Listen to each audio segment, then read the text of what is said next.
Union budget 2026-27 2026-27ஆம் நிதியாண்டில் இந்தியாவின் பொருளாதார வளர்ச்சி குறித்த ஆய்வறிக்கையை ஜனவரி 29ஆம் தேதி மத்திய நிதியமைச்சர் நிர்மலா சீதாராமன் தாக்கல் செய்தார். அதன்படி வரும் நிதியாண்டில் நாட்டின் வளர்ச்சி 6.8% முதல் 7.2% இருக்கும் என கணிக்கப்பட்டுள்ளது. கடந்த 8 முறை தொடர்ந்து பட்ஜெட் தாக்கல் செய்து இந்திய வரலாற்றிலேயே இதுவரை அதிக முறை பட்ஜெட் தாக்கல் செய்தவர் என்ற சிறப்பை பெற்றிருந்த நிர்மலா சீதாராமன் தற்போது 9வது முறையாக பட்ஜெட்டை தாக்கல் செய்தார். இந்த நிலையில் சற்று முன் மத்திய பட்ஜெட்டை தாக்கல் செய்த மத்திய நிதியமைச்சர் நிர்மலா சீதாராமன் மக்கள் நலன், அனைவருக்கும் அனைத்தும் மற்றும் இளைஞர் நலன் ஆகிய 3 கடமைகளை மனதில் வைத்து இந்த பட்ஜெட் உருவாக்கப்பட்டுள்ளது என கூறியுள்ளார். அந்த பட்ஜெட்டில் 10,000 கோடி ரூபாயில் பயோ பார்மா சக்தி திட்டம், அரிய வகை காந்தங்கள் உற்பத்திக்கென வழித்தடம், மின்னணு தொழில்நுட்ப வளர்ச்சிக்கு 40,000 கோடி ரூபாய் நிதி ஒதுக்கீடு செய்யப்பட்டுள்ளதாகவும் அறிவித்துள்ளார்.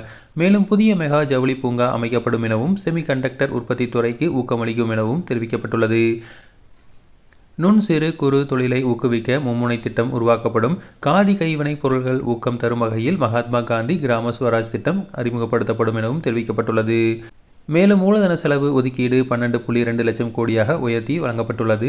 நாட்டின் கிழக்கு மேற்கு பகுதிகளை இணைக்க பிரத்யேக சரக்கு ரயில் பாதை உருவாக்கப்படும் எனவும் அடுத்த 5 ஆண்டுகளில் பொது போக்குவரத்திற்காக நாடு முழுவதும் 20 புதிய நீர்வழித்தடங்கள் அமைக்கப்படும் எனவும் தெரிவிக்கப்பட்டுள்ளது.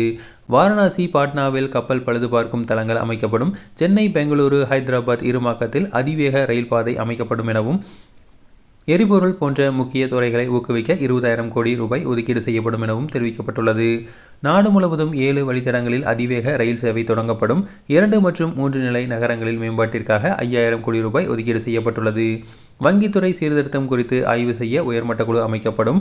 Power finance, rural electrician corporation நிறுவனங்கள் புத்தாக்கம் செய்யப்படும். நாள்பட்ட நோய்களை தடுக்கும் நடவடிக்கைகளுக்கு 10,000 கோடி ரூபாய் நிதி ஒதுக்கீடு செய்யப்பட்டுள்ளது. 10% உள்ள முதலீடு வரம்பு 24% அதிகரிக்கப்படுகிறது.